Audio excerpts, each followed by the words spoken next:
নদীর মাছ খেতে সবাই মোটামুটি পছন্দ করে। আসসালামু আলাইকুম দর্শক, আজকে আমি পাবদা মাছের একটি মজাদার রেসিপি শেয়ার করব। প্রতিদিন নানান ধরনের রেসিপি পাওয়ার জন্য আমার পেজটি ফলো দিয়ে রাখার অনুরোধ থাকলো, চ্যানেলটি সাবস্ক্রাইব করে রাখার অনুরোধ থাকলো। প্রথমেই আমি একটি প্যানে নিয়ে নিব পরিমাণ মতো তেল। তারপরে এখানে আমি অ্যাড করে দিয়েছি একটু পেঁয়াজ বাটা এবং রসুন বাটা। আজকে আমি বাটা মশলা দিয়ে আজকের মাছটা রান্না করব, আর এই মাছটা বাটা মশলা দিয়ে রান্না করলেই বেশি মজা হয়। তো বেশ কিছু সময় কষিয়ে নিয়ে তারপরে এখানে আমি একে একে গুঁড়ো মশলাগুলোকে অ্যাড করে দিয়েছি আমি পরিমাণ মতো লবণ, হলুদ গুঁড়ো, লাল মরিচের গুঁড়ো, ধনিয়ার গুঁড়ো এবং জিরার গুঁড়ো। আর হলুদ গুঁড়ো কিন্তু অন্যান্য মাছের তুলনায় এই মাছে একটু কম পরিমাণে অ্যাড করতে হবে। এরপরে অল্প অল্প করে পানি অ্যাড করে আমি মশলাটাকে বেশ কিছুটা সময় ধরে কষিয়ে নিয়েছি।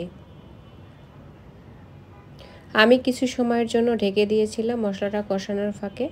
তো এখন আমার মশলাটা কিন্তু পুরোপুরি কষানো হয়ে গিয়েছে। এই পর্যায়ে আমি এখানে অ্যাড করে দিব মাছ।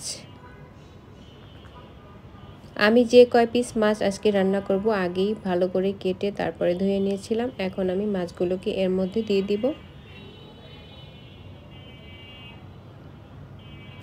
এবারে মশলার সাথে একটু ভালো করে নেড়েচেড়ে মিশিয়ে দিয়ে তারপরে মাছটাকে কষিয়ে নিতে হবে। আর হ্যাঁ, এই মাছটা কিন্তু বেশ নরম হয়। প্রথম দিকে একটু নেড়েচেড়ে কষিয়ে দেওয়ার পরে বেশ সাবধানে কিন্তু এই মাছটাকে নাড়াচাড়া করতে হবে, আর না হলে কিন্তু মাছটা পুরোপুরি ভেঙে যাবে।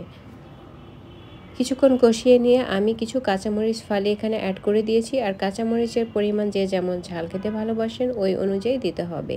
যখন মাছটা পুরোপুরি কষানো হয়ে যাবে ওই পর্যায়ে আমি অ্যাড করে দিয়েছি পানি অ্যাড করে এরপরে মশলার সাথে ভালো করে মিশিয়ে নিয়ে মিডিয়ামের চেয়ে একটু বেশি ফ্লেমে মাছটাকে রান্না করে নিব যতক্ষণ না ঝোলটা অনেকটাই ঘন হয়ে আসে। আমি বেশ আলতো হাতে মাছটাকে মাঝে মধ্যে নেড়ে দিয়েছি যাতে করে মাছটা কোনোভাবেই ভেঙে না যায়।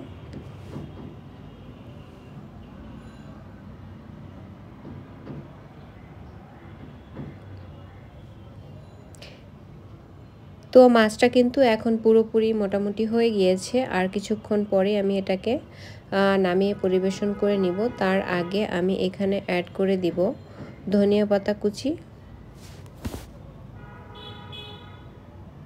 চুলায় থাকতে যে কোনো তরকারি কিছুটা পাতলা মনে হলেও এটি কিন্তু নামানোর পরে অনেকটাই ঘন হয়ে যায়।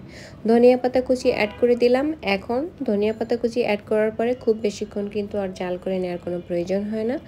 1-1.5 মিনিট জাল করে নিয়ে তারপরে নামিয়ে গরম গরম ভাতের সাথে পরিবেশন করব। আর এখন আমার মাছটা পুরোপুরি রেডি হয়ে গিয়েছে।